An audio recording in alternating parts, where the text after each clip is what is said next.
एक तरफ भारत में ऐसे स्नेक पार्क्स है जो सिर्फ सांप दिखाने की जगह नहीं है, वहाँ कंजर्वेशन, रिसर्च, एजुकेशन और कैप्टिव ब्रीडिंग तक का काम होता है। लेकिन दूसरी तरफ वेस्ट बंगाल में आज तक भी रिकॉग्नाइज्ड डेडिकेटेड स्नेक पार्क नहीं है। और मेरा सवाल है, इतनी रिच बायोडायवर्सिटी वाले राज्य में ऐसा क्यों?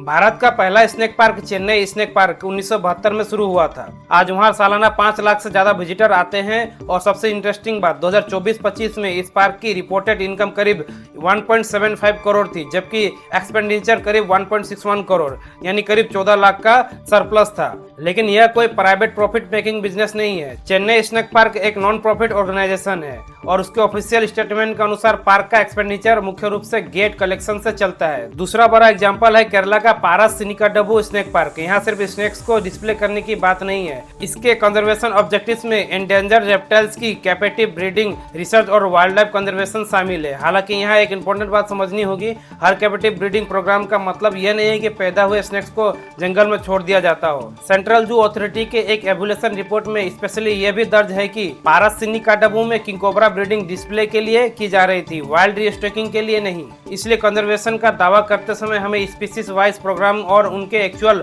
आउटकम को अलग अलग देखना चाहिए। अब सवाल वेस्ट बंगाल का। वेस्ट बंगाल में कभी कैलकाटा स्नेक पार्क था, लेकिन सेंट्रल जू अथॉरिटी के ऑफिशियल रिकॉर्ड के अनुसार उसकी रिकॉग्नाइजेशन 19 अक्टूबर 2015 को कैंसिल हो गई। मतलब आज हमारे पास चेन्नई या पारस सिनिकाडबू जैसे रिकॉग्नाइज्ड डेडिकेटेड स्नेक पार्क्स नहीं है। और सबसे बड़ा सवाल, स्नेक पार्क नॉर्थ बंगाल में क्यों नहीं? क्योंकि अगर आप बायोडायवर्सिटी की बात करें तो नॉर्थ बंगाल कोई ऑर्डिनरी रीजन नहीं है। यहाँ तराई, डुअर्स, ईस्टर्न हिमालयस और फॉरेस्ट इकोसिस्टम का इनक्रेडिबल कॉम्बिनेशन मिलता है। वेस्ट बंगाल गवर्नमेंट खुद नॉर्थ बंगाल के जल्दापारा, गोरुमारा और बाक्सा जैसे क्षेत्रों को रिच बायोडायवर्सिटी वाले लैंडस्केप्स के रूप में हाईलाइट करती है। और यहाँ python, cobra, krait, cat snake जैसे स्नेक्स भी पाए जाते हैं। वेस्ट बंगाल बायोडायवर्सिटी बोर्ड के अनुसार पूरे राज्य में 10,000 से ज्यादा डिस्क्राइब्ड फाउना स्पीसीज और 7,000 से ज्यादा डिस्क्राइब्ड फ्लोरा स्पीसीज है। और राज्य भारत का सिर्फ 2.7 लैंड मास पर होने के बावजूद नॉन इंडियन बायोडायवर्सिटी का लगभग 12.27% रखता है। तो फिर इतनी बायोडायवर्सिटी के बीच एक डेडिकेटेड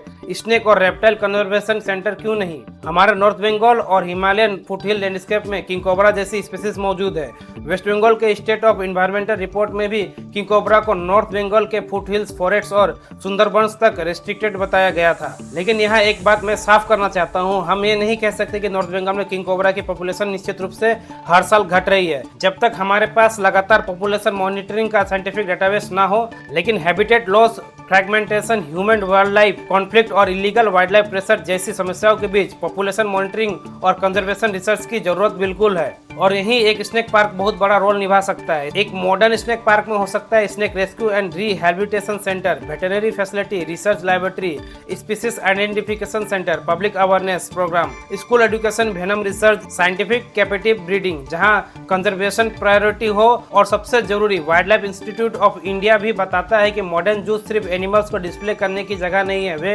कंजर्वेशन, रिसर्च और कैपेटिव पॉपुलेशन मैनेजमेंट सेंटर भी हो सकते हैं। और सोचिए, नॉर्थ बंगाल में एक world class snake reptile conservation park बनाया जाए तो ये सिर्फ कंजर्वेशन प्रोजेक्ट नहीं होगा, ये एक टूरिज्म डेस्टिनेशन भी बन सकता है। जो लोग जल्दापारा, गोरुमारा, बक्सा और डुअर्स घूमने आते हैं उनके लिए एक साइंटिफिक रेप्टाइल पार्क एक नया अट्रैक्शन बन सकता है। टिकट रेवेन्यू आएगा, लोकल एम्प्लॉयमेंट बनेगा, गाइड्स, रिसर्चर्स, कीपर्स, वेटेरियंस और एडुकेटर्स के लिए अपॉर्चुनिटीज बनेगी। और सबसे बड़ी बात, लोग सांप को सिर्फ मारने वाला जहरीला जानवर नहीं बल्कि इकोसिस्टम का इंपॉर्टेंट हिस्सा समझेंगे। अगर वेस्ट बंगाल को अपनी बायोडायवर्सिटी पर गर्व है तो नॉर्थ बंगाल जैसे बायोडायवर्सिटी रिच रीजन में एक modern snake and reptile conservation park के बारे में सीरियसली सोचना चाहिए।